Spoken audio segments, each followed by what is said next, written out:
Hi, and welcome to Best in Tesla. People thought what Tesla had to do was pretty much impossible, but they did it. That does not mean that everyone else can just do the same, and especially not the legacy automakers, because they are facing so many challenges that Tesla never did. When we look at the list of problems the legacy automakers are facing, I have a hard time seeing how they can survive this. The list of problems the old guys are facing is quite long, so let's check it all out and let's dive right in.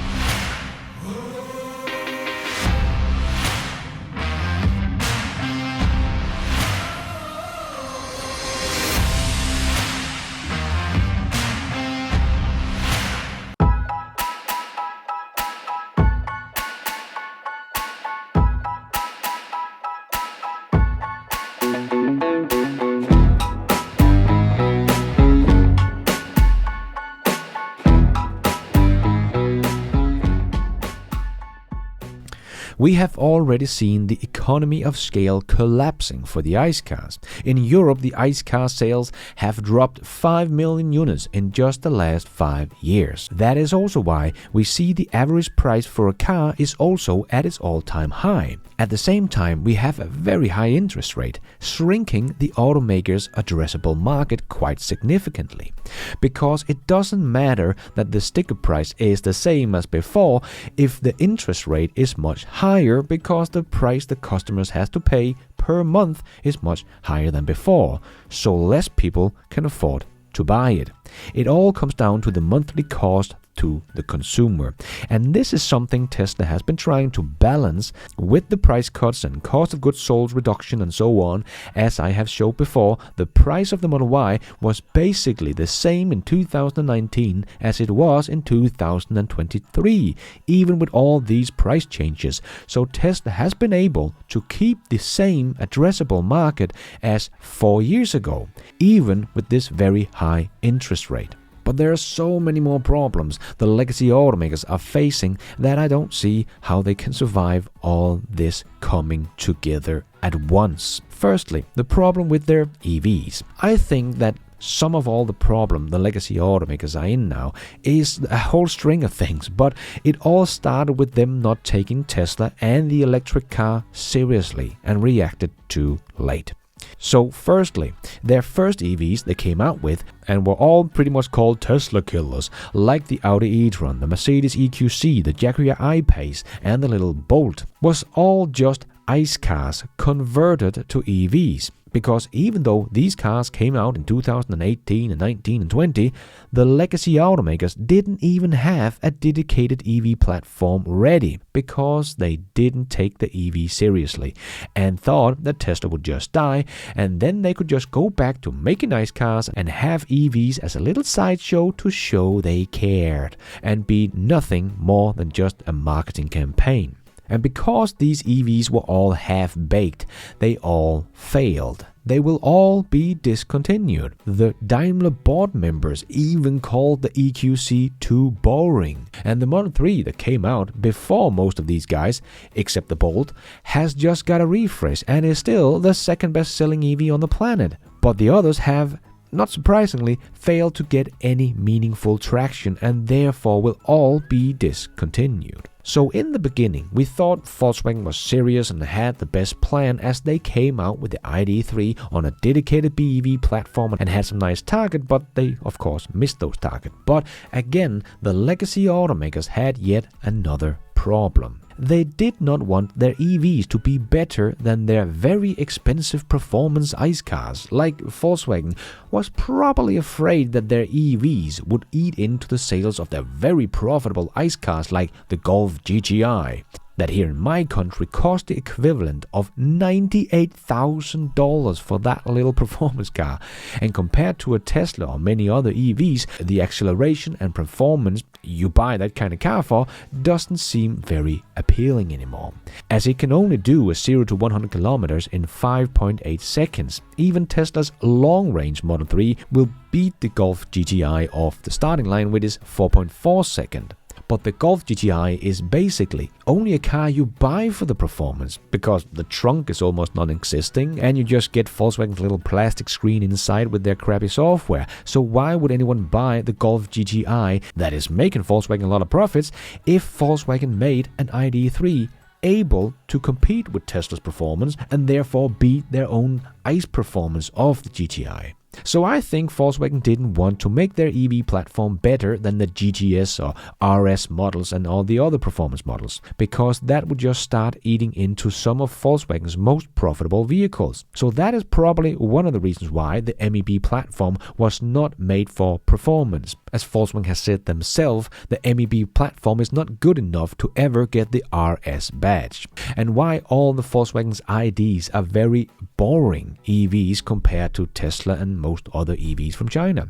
So the first fast-ish EV Volkswagen did was the ID.4 GTX, but it still only does a 0 to 100 kilometers an hour in 6.2 seconds, so still not faster than their Golf GTI, but that is about the slowest Tesla you can get, and that is the fastest ID you can get. So Tesla's worst performance car is where Volkswagen's best performance ID car starts. So Volkswagen has come out with a boring, uncompetitive EV because they didn't want to kill their very profitable performance ICE cars, and that has left them in the dust. Especially now when Tesla has lowered the prices, Volkswagen has no chance to compete here in Europe, as Tesla's new refreshed Model 3 that all the reviewers think is an insanely good car and value for money is about the same price as Volkswagen's uncompetitive ID.3. You can get the standard Model 3 that has the same range as the longest ranged ID.3, the Pro S version, but the Model 3 will beat it in performance and safety assist features, cargo space, software and everything else. But the ID Pro S cost more than the refreshed Model 3. There are just no contest here whatsoever, and a big problem for Volkswagen. But we all thought that Volkswagen would come out with their Trinity platform in 2026, and that would be the platform that took Volkswagen to the next level. But that has been delayed until 2030. So this is a big problem for the legacy automakers are facing with their EVs. They didn't want to overdo them and didn't have the expertise as Tesla had in making EVs, and therefore are now sitting with EVs that are simply not competitive. And their product development cycle is too long for them to have any competitive in time before the whole race is over. But that was just one of the many problems the legacy automakers are facing, an uncompetitive EV. Another thing I've talked about before is the winding down of their ICE business, which will be an almost impossible task on its own. Autoline Daily did an interview with a guy in charge of winding down an engine on a low-volume vehicle, and he said it was basically impossible because they had to contact their supplier and say, we're going to stop making this engine that they are supplying parts for, so the old guys would no longer buy those parts for the engine anymore. But they still needed the supplier to keep making them because the legacy automaker still had cars out there on the roads with warranties. But as they took away the engine, the supplier could not keep that part of the business going. Some even went out of business, and that was on a low volume vehicle. Try to do this with that vehicle you have millions out on the road of, like the Toyota Corolla or the Volkswagen Golf or so on. This is going to be a big, expensive issues for the old guys. And at the same time, they're going to lose their economy of scale on their ICE business as well. So if they still want to have profits on their ICE cars, they need to raise the prices, making their ICE cars even more uncompetitive with the superior EV, as EVs are only going to go down in price as they get more and more scale of economy, and with Rice Law will make the cost of producing them cheaper and cheaper and cheaper with every cumulative doubling. But the ICE car is going to be the other way around. And remember, ICE cars already have a thin cross margin on them, so they will probably quickly lose their profits if the price to produce them goes up. But if they are not able to increase the price of the ICE cars because someone like Tesla is selling their great EVs, at a very affordable price, they will lose their profits on their ICE cars very quickly. So they're really stuck between a rock and a hard place on this one. So we don't have to get to 100% BEVs before the ICE business will collapse, as it will become a very bad business case pretty quickly, as they lose their economy of scale and therefore their profits. But there is more trouble heading for legacy automakers. Many still think their manufactories are an asset for these legacy automakers, but I think it's a problem, because they kind of have to use them, or someone like the Volkswagen Group would suddenly have 136 useless factories around the world. So they can't do what Tesla is doing and building every factory from the ground up, improving the factory every single time they build a new one. The old guys are stuck with their inefficient, old, outdated car factories, and as I made a whole video about, just retooling their factories to become EV factories will cost Volkswagen's billions and billions and billions of dollars. They paid about $1.3 billion just to retool their Zwickau factory, and it took them 2 years to do so. Tesla built their Berlin factory quicker than what Volkswagen retooled the little EV factory for. And that was the slowest built factory Tesla has ever done. So retooling their old factories are not an advantage. It is yet another problem for the old guys. Just retooling Volkswagen's 136 factories will probably cost them between $75 to $100 billion. Ford, with their 60 factories around the world, are probably looking at $30 billion or something like that. As Jim Farley said himself in the interview Sandy Munro did with him, the retooling of their factories is what keeps him up at night. This is a huge problem not many are even talking about. And because the old guys also lack in innovation in production and are just now starting to try to copy Tesla's gigacasting and structural battery pack and so on, they are sorely relying on the economy of scale on batteries and EV production to help them to get the cost down. But Tesla has just made a huge leap and innovation in production with their unboxed production method that will cut Tesla's cost of producing an EV in half. So even if someone like Toyota can make a copy of Tesla's production method of today in 2026 or 2027, Tesla will have something that costs half as much to produce, and the old guys will still have an EV at an uncompetitive price. But we are still not done with the many problems the legacy automakers are facing, because something Tesla did not have when they came out with the Model S and the X or even the Model 3 was real competition. They could easily sell their Model S for more than $100,000 as there was no alternative. But legacy automakers do have competition, not just from each other and the many automakers coming from China and so on, but also the competition against the world's best-selling car. So yes, Ford would like to sell their Mark-E for $100,000 because then they would actually make a profit.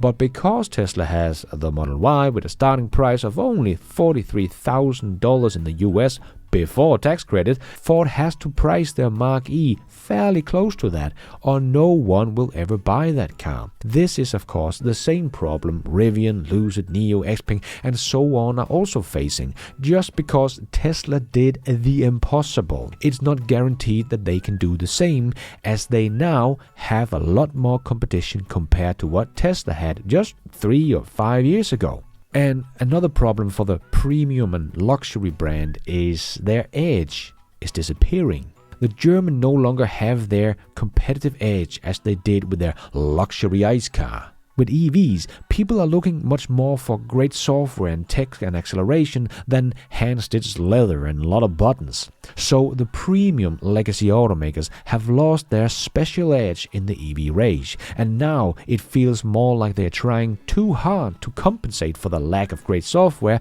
with fake plastic diamond knobs and tacky interior like the Mercedes EQS and the BMW i7. As I've said many times before, software technology is the new luxury, and we are not seeing the same brand loyalty with EVs as we have seen with ICE cars. So the old guys have to come up with something competitive. But the problem is, I don't believe they have enough time, as the EV adoption is happening way faster than they thought. but not as fast for them, because their EVs are uncompetitive and at an uncompetitive price, and on top of all of this, their dealerships don't want to sell their EVs because they are not really making them any money, and they are not getting into the ever-ending loop of service and repairs. So, to recap what the legacy automakers are up against, they have to spend billions and billions of dollars to retool their old, inefficient, outdated factories. The reverse economy of scale on their profitable ICE cars is happening. Winding down millions of ICE engines that still have warranties is a big problem. Lack of innovation in production is making the old guys rely on only economy of scale in batteries and EV production to get their cost of goods sold down. And they have uncompetitive EVs at an uncompetitive price, and not enough time to make a better EV platform, as their production development cycle is too long, and their EV race will basically be over before they are ready with a new one. And more competition in the BEV market than ever before, and their dealerships don't want to sell their EVs. Boy, that is a lot of problems for the legacy automakers. And of course, all the legacy automakers and EV startup have the same disadvantage that Tesla never had: competing against the world's best-selling car, the Model Y. Because this is a bigger deal than I think people realize, because the Model Y is just perfectly positioned. I think one of the reasons why the Model Y is just blowing every record ever made, with being the first ever EV to be the best-selling car in the world, and the first time a non-European automaker ever took that crown in Europe as well.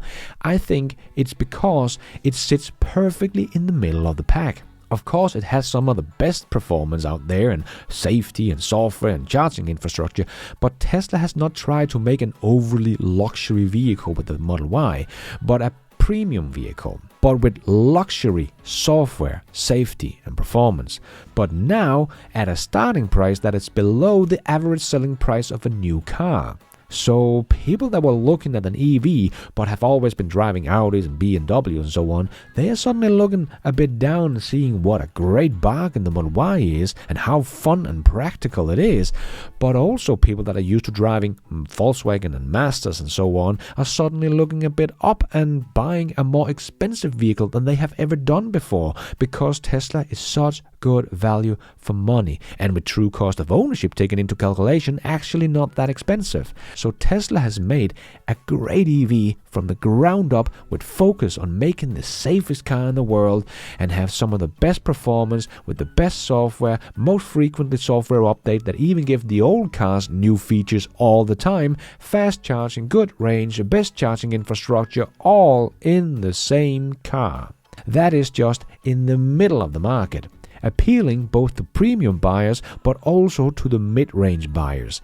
And that is what has also made it possible for a premium car for the first time ever in history to become the best-selling car in the world. And remember, that is what everyone else is up against.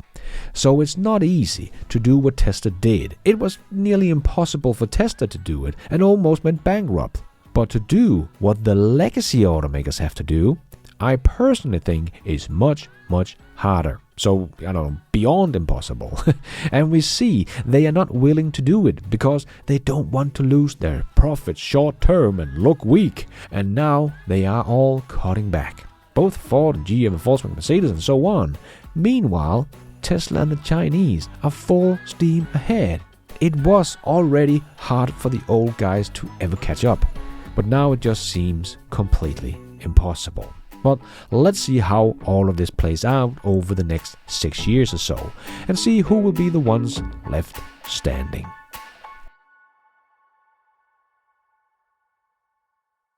And thank you for watching. And until next time, take care out there and be nice.